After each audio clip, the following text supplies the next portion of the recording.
Okay guys, uh, second grading na, that's why i-advance lesson ko si Ellie. So itong panturo namin, ito yung naputol na archery niya. Pero hindi ko tinapon kasi nga, pwede kong gamitin pangturo. Which is pinantuturo ko talaga to sa kanya. Yung mga araw niya, no? So, second grading, unit 2, living things. Ano nakikita mo dito, anak? Yung bata, nagbibigay ng itlog sa aso. Oo, pinapakita niya or pwedeng pinapaamoy niya. Ito yung ituturo ngayon nila teacher ng second grading.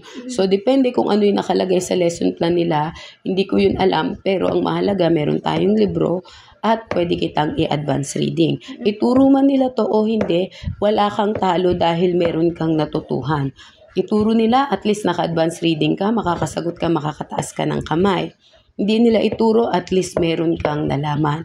Ang bata na mahilig magbasa ng libro ay batang palaging panalo. Naiintindihan mo? Ang batang mahilig magbasa ng libro ay batang walang talo at palaging panalo kasi meron kang natututuhan. Okay? So, si mami muna ang magbabasa at ipapaliwanag ko sa ito. Ha?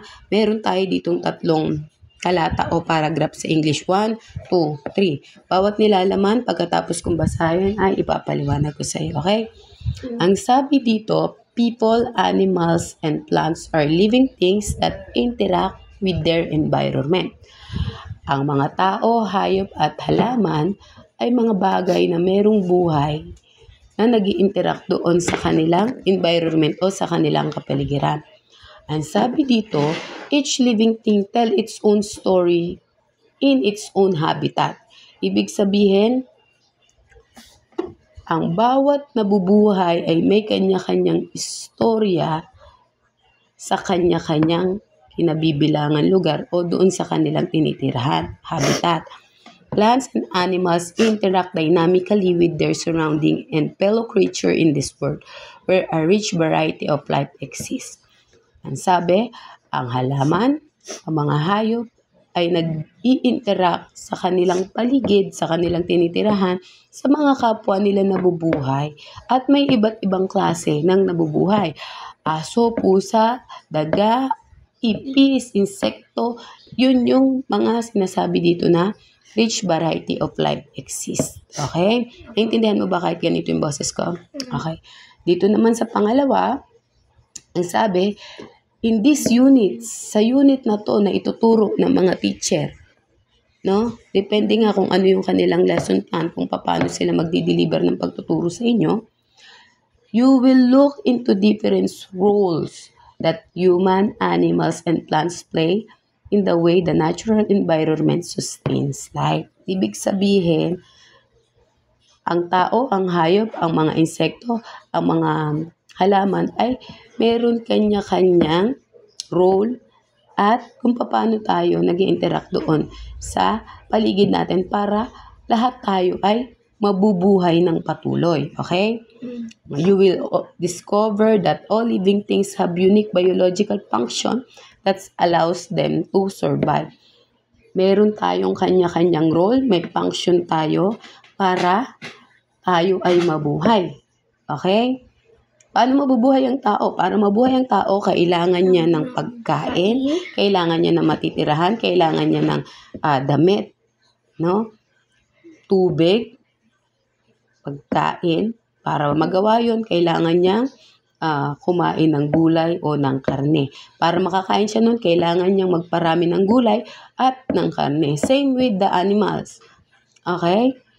Okay. So you will also explore the fascinating habitat where the animals and plants thrive and meet their basic need. So kung yun yung sa tao, sa mga hayop, ganun din. Hindi pwedeng halaman lang ang mabubuhay at hindi mabubuhay yung mga tao. Ang tao, ang halaman, yung mga insekto at yung mga hayop ay kasama sa nilikha ng Diyos na pagtutulong-tulong. Meron tong life cycle. Yung life cycle, paano nabubuhay yung tao at paano mauulit yung kanyang generation. Ganun din sa halaman. May buto, may bulaklak. Ganun din sa mga hayop, manganganak, mangingitlog para patuloy. At hindi pwedeng mawala ang bawat isa dyan kasi kailangan natin mabuhay ng sama-sama, maayos at payapa at balanse. Tuturo din yun sa inyo ni teacher, pero pag nadaanan natin mamaya, tuturo ko sa iyo. Sa pangatlo, ang sabi dito, go on an exciting learning journey as you explore the intricate relationship of living things with their environment and the way they live and survive. Sabi dito, sige, mag-explore kayo at maging masaya kayo. I-enjoy nyo yung pag-explore nyo para malaman ninyo kung ano at paano yung pag-interact natin sa environment. So dito, ito na tayo sa chapter 4, body system and body system at work. So ano nakikita mo rito? Parang yung bata, nagsasakay po sila. Sabi dito, people use their different body parts to perform different activities. Kung nagsasakar sila, syempre ang unang body parts na nagpa-function dito ay ang kanilang mga paa. Pero syempre unang-una din syempre yung brain. Lahat ng parte ng katawan, pero sa pagtakbo ang mga paa. Okay? Sabi dito, every day you perform various activity both at home and in school. You eat, study, play, and help with household chores. Have you ever wondered how your body enable you to accomplish this task? Sabi dito, no? Naintindihan mo ba? Take a moment to observe the animal and plants around you, much like human. These living things do different activities to survive and adapt to their surroundings. Their body plays an important role in facilitating this function. But how does this happen? Sabi, di ba? Araw-araw nagpe-perform tayo. Paano natin nagagamit yung ating mga katawan? Paano? Diba? Yung mga hayop, paano din? So, in this chapter, you will explore the body system and parts in human, animals, and plants that work harmoniously to sustain life. Through a series of engaging activity, you will discover how this structure and group and how they work together to perform their specific function in an organism body. Okay. Yan, ituturo yun. Paano nagkakaisa yung katawan ng tao at ng mga hayop para magawa yung isang bagay para makasurvive. Okay? Dito na tayo. Lesson 4.1, the human body system. Diba ito na yung tinuturo nila teacher mo? Nila ma'am mo? Sige. Sabi dito, the human body is made up of different body system. Have you ever wondered what is going inside your body? Ano ba yung nangyayari sa katawan ko? Bakit ako nabubuhay? Bakit ako malakas? Bakit ako nakaka-function ng maayos? Are you curious about what happened to the food you eat, the air you breathe, and the blood that flows in your blood vessels?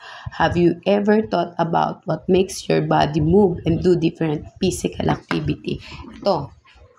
Ayan. Diba? Nakikita mo yung mga veins dito, no? Yung dugo doon, paano nagpo-flow? Paano malakas yung muscle? Paano lumalakas yung muscle? Ano nangyayari doon sa kinakain ko? Pag uminom ako ng gatas, ano yung pinaka-target niya na palakasin? Pag uminom ako ng tubig, ano yung pinaka-organ na nagbe-benefit sa kanya? So sabi, this lesson will give you a tour of what inside your body. You will explore the system that help you breathe air, move your body, digest your food, and transport nutrients in your organs. You will get to know the different organ in each system up close so that you will understand how they work together to perform their function. Naintindihan mo ba kahit ganito yung process ko? Okay. So yun, dito daw ituturo. Ano ba nangyayari sa katawan? Paano sila nakakapag-function? Sabi dito, learning targets. In this lesson, you will, number 1, identify the different human body system. And number 2, explain how the following body system work: muscular, skeletal, digestive, circulation, and respiratory. Ayun, madali tayo niyan kasi meron tayo nito. Tatanggalin ko na yung peelings kasi skeletal yung nandyan. Tanggalin mo nga dahan-dahan. And also the skin, hindi yan mawawala sa akin dahil nga skin yung aking. Sige na, dahan-dahan lang. Ay, wag na ako na pala. Masisira. Okay? So, yun. Madali para sa akin yan ituro sa kanya kasi nga yun yung aking trabaho. So, nasa medical field tayo. Okay. Let's explore. Inside, out. Number 1, study the illustration of the different body system below. Okay? So, ito po. Yan. Ito po ang kagandahan pag meron tayong libro na natuturuan po talaga natin yung ating mga anak. Do bawal tong sulatan. Pakiltukan ako ng teacher mo. Nagagalit sa akin yun. Kasi hiniram lang po namin to. Pinapahiram lang to ng Department of Education, which is alam naman nating lahat yan. Ano? Number 2, create a table in your notebook like the one below. Kagaya daw niyan. Number 3, based on your observation, write down the function of each system in the second column and different organ involved in the third column. Okay.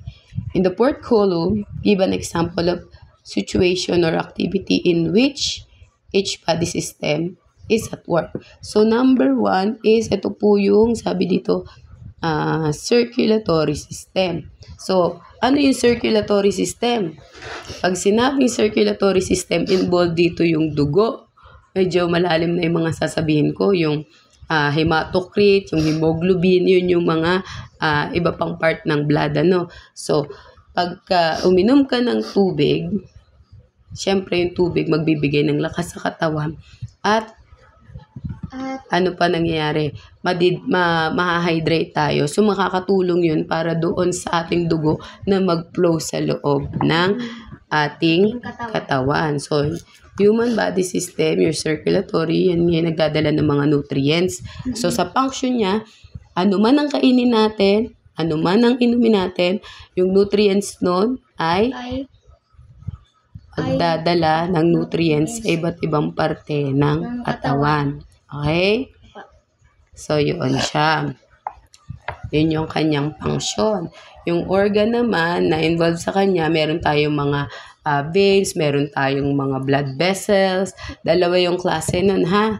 Ng blood vessel, yung vein and yung artery. Yung nag-aral si Mami pagdating doon is merong galing sa puso at outside sa puso, pero delikado kasi yun, ano?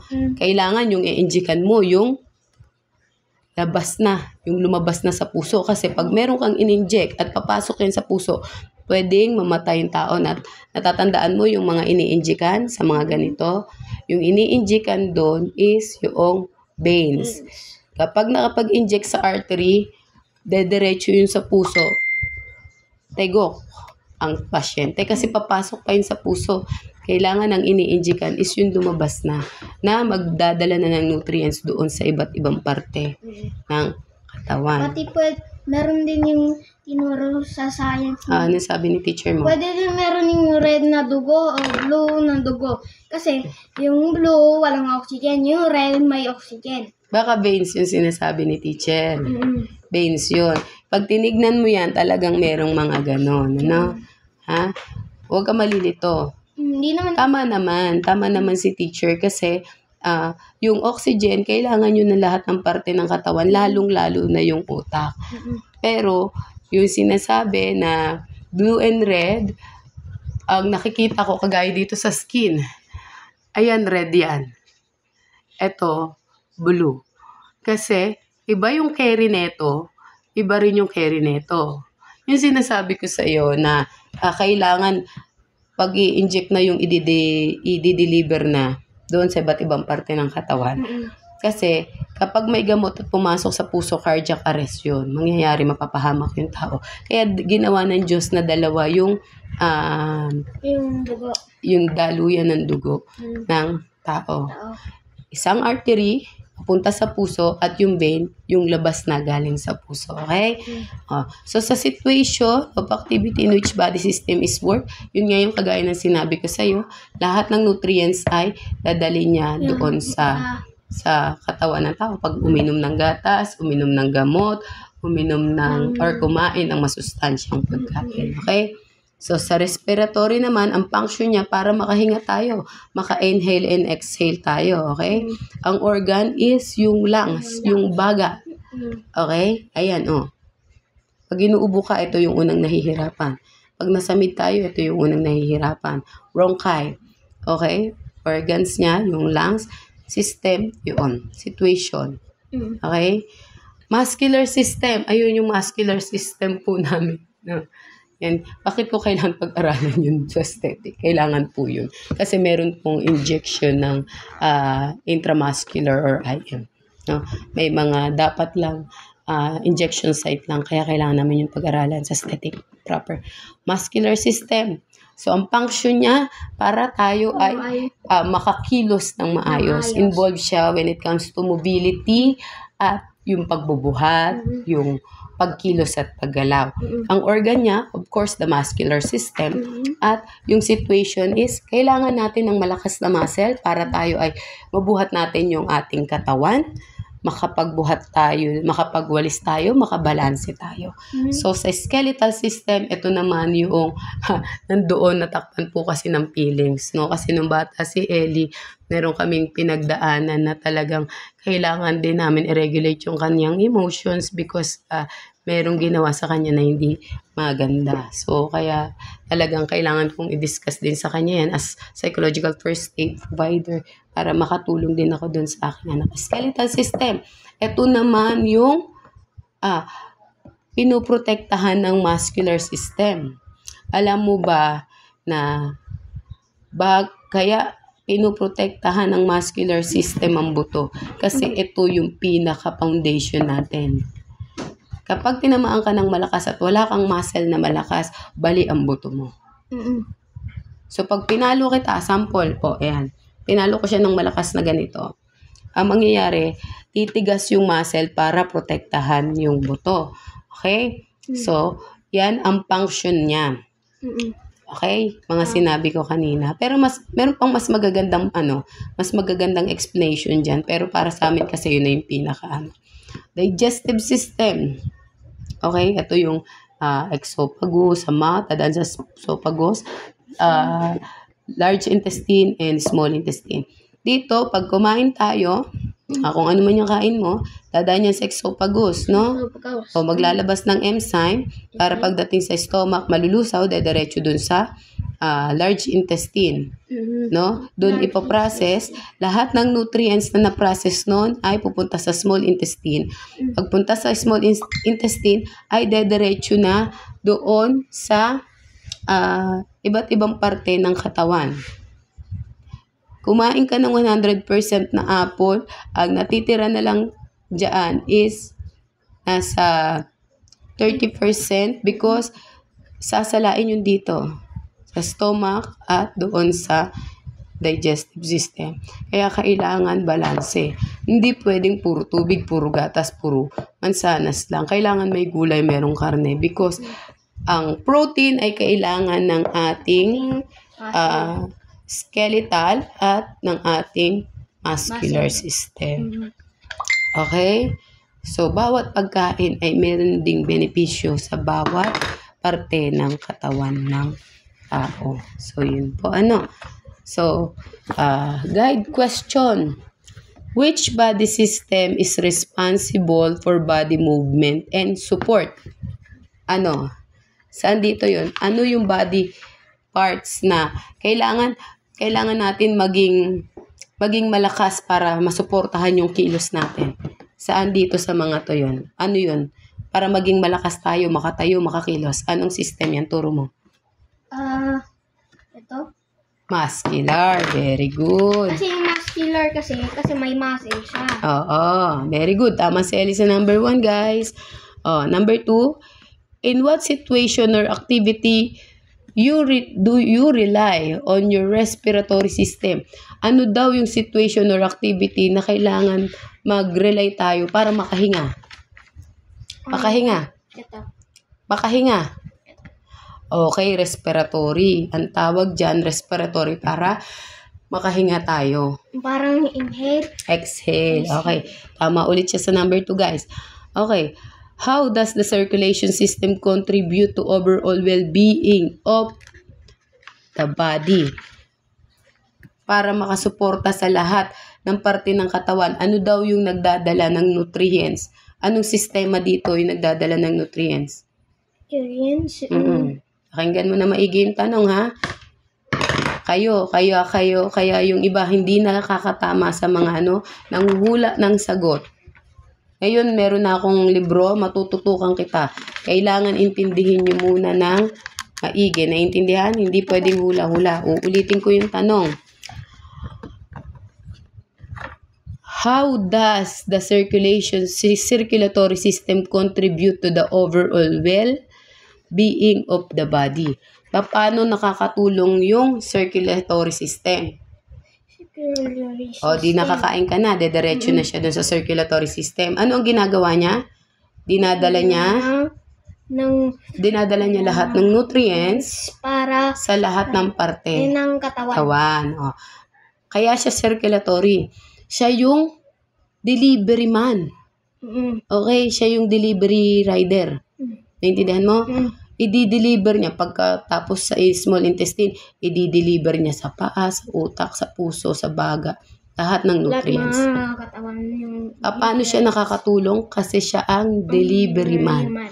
Tinanong ka ni teacher mo, anong yun? Delivery man po yung circulatory system. Kaya nga siya circulate, paikot-ikot siya. Okay? Ano yung pinaka-keyword natin dito? Delivery man of our body. Ha? Pag tinanong ka ni teacher, anong delivery man pinagsasabi mo? Simple lang ang sasagot mo kay teacher.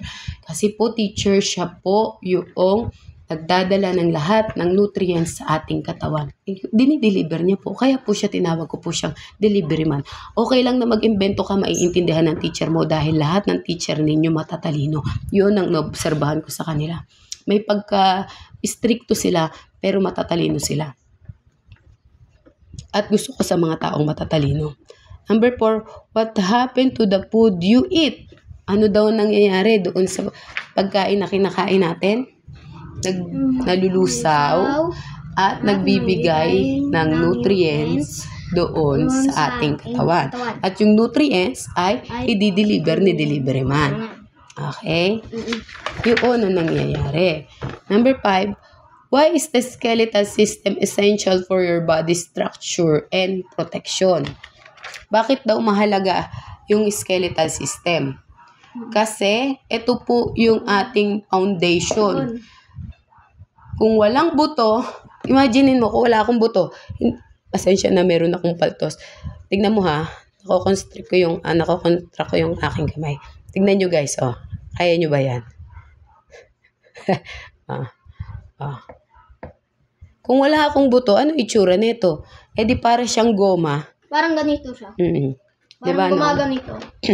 Kung example ito, wala tong buto, wala tong foundation, no? Ito may foundation to. Matibay siya. Stable. Stabilized foundation. Or stable foundation. Pag sinabi mong stable, matibay. Pampatibay, pampatatag. Kung wala tayong skeletal system, para po tayong bulate.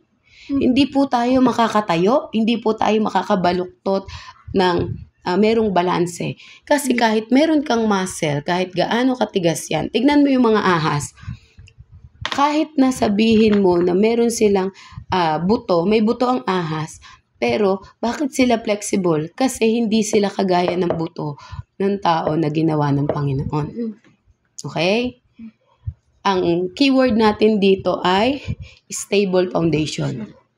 Kung wala po ang skeletal system ng tao, hindi po tayo magiging stable at hindi po magiging matatag, hindi po tayo makakahawak ng mahigpit kahit meron po tayong muscle. Naintindihan mo? Okay na? Number 6, what do you think will happen if one or more of your body systems stop working? Ano daw sa palagay mo ang mangyayari kapag yung iyong mga body system is huminto, nag-malfunction? For example, the kidney. Ano ang nangyayari sa tao na sira ang kidney? Dumudumi yung dugo, nagkakaroon ng infection. Sample na lang, wag na tayo sa kidney. OA talaga ako magturo. Sample, urinary tract infection. Meron tayong daanan ng ihi. No? Siyempre, sasalain ni kidney yun. Kapag ikaw nagpipigil ng ihi, yung ihi mo, galing na yun sa kidney, nilinis niya na yun, so dapat mo na yung ilabas kasi may mga dumi na yun at bakterya. Pag nagpipigil ang tao ng ihi, sa medical to ha, ang nangyayari, babalik yun sa pantog, iipon yun sa pantog, dadami yung bakterya doon, kaya nagkakaroon ng UTI. Ang UTI, kapag yun ay umakyat ulit sa kidney, nagkakaroon ng infection yung kidney. Ang nangyayari sa mga taong may malfunction ng kidneys din in dialysis, nililinis yung kanilang dugo. Diba? Si mami ay nagtrabaho. Nagtrabaho kasi ako sa isang dialysis center. Ako yung may hawak ng lahat ng mga gawain doon. Pero syempre, meron kami mga doctor and nurses. So, napakahirap po talaga. No? Ang dami ko na din na pasyente na nawala doon at napamahal sila sa akin. So, ganun yun. Halimbawa, yung baga mo, nagkaroon ng malfunction, nagkaroon ng infeksyon, namaga yung bronchitis mo, mahihirapan kang huminga. Okay? Nagkaroon ka ng ulcer, nasugatan yung iyong bituka, mahihirapan kang kumain, lahat ng pagkain ay babounce back niya doon sa stomach, pabalik sa esophagus, na pwedeng mag-cause ng vomiting at loss of nutrients sa katawan ng tao. Kaya ang sagot dito, pag tinanong ka ni teacher, ano sa palagay ninyo ang mangyayari sa inyong katawan pag nag-stop or nag-malfunction yung isa? Mauubusan po ng nutrients at magkakasakit at hihina yung tao na kapag napabayaan at hindi na ipagamot ay pwedeng ikamatay ng tao. Number 7, why our body system is important? Because dahil po sila po ay nagtutulong-tulong para mabuhay at makasurvive tayong mga tao. Naiintindihan mo? Okay? So, syempre, dito, hindi lang yan organ. Bawat organ, meron niyang cells, may tissue, organ system. So, system siya. Bakit? Kasi katabi-tabi na sila. Hindi na lang to isa. No? At yung ating katawan. So, yan muna yung ituturo ko sa'yo. No? Unti-unti lang. Okay? Tapos, sabi dito, composition of human body. So, ito yung composition natin. Ha? Yan. Have you ever played with building blocks or solved jigsaw puzzle? Yung jigsaw puzzle, alam mo yun, yung binubuo nating mga pictures. Yan. These things consist of single parts and cannot be completed if there is a missing part. Yes, totoo yun. Actually, itong organ system na to, magka-problema lang yung cell. Magkaka-problema to. Okay? So, dito, similarly, the human body is composed of billion of individual units known as cells tissue are formed from a group of cells performing a specific function: muscle, cognitive tissue, a connective tissue, and epithelial tissue. So, ito tuturo ko to sa'yo kasi nandyan yan. No? Are example of tissue found in your body. Okay? So, meron akong atlas na ito. Mas maganda yun kasi mahilig din kasi ako sa science actually. Science ang favorite ko. On the other hand, organs such as the stomach, lungs, heart are formed when multiple tissue came together and fulfill its specific task. Additionally, a group of organ which share function from organ system. Ito, no? Organ siya. Hindi lang siya isa. Meron siyang atay, meron siyang stomach, large intestine, small intestine. Yan, ha?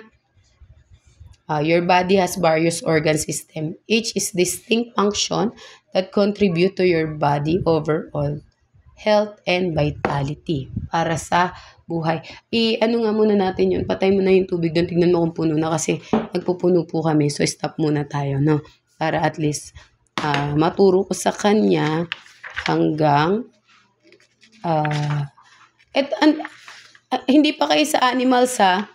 So, dito tayo i-stop kasi human body pa lang daw naman sila. 'Di ba hindi pa kayo hindi pa tinuturo ni teacher yung plants? Tinuro na ba? Hindi pa? Hindi pa. So, we have to focus on human body. No?